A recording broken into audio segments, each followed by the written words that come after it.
The major markets saw gains in all but the Nasdaq last week. At the sector level, only utilities and real estate ended substantially lower. While information technology also ended lower, it only dropped ever so slightly. The makeup of these sectors is changing, however. After Friday's close, the birth of the communication services sector was formed. For decades, the S&P 500 has been comprised of 11 different sectors based upon the Global Industry Classification Standard, or GICS.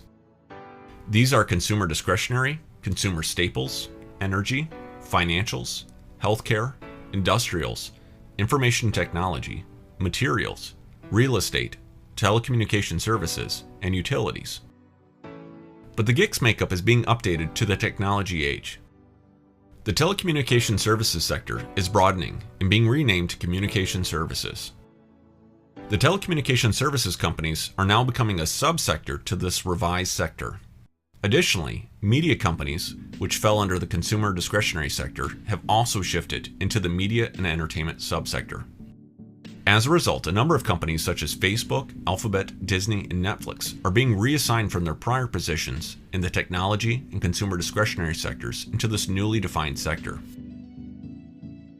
While GICS organization doesn't change the overall makeup of the benchmark, it is helpful in understanding the economic impact of the various sectors and industries throughout the market cycle. This development will likely create some interesting dynamics going forward. When we look at the correlation of the sectors to the overall S&P 500, we see that over this 10-year period of time, the consumer discretionary sector has been the most correlated to the movement of the overall S&P 500, whereas the telecom sector has been one of the least correlated to the broad index and its peers. The expansion of the telecom sector in both size and composition will change this characteristic in the future. As mentioned earlier, the real estate sector fell last week. The drop was in part due to mixed economic results in housing. Existing home sales declined year over year, yet new home sales were up nearly 10% from a year ago. This week, the Fed will be meeting on Tuesday and Wednesday, with an anticipated increase in the Fed funds rate at the conclusion of the meeting. And finally, the dollar fell last week, giving some support to commodities.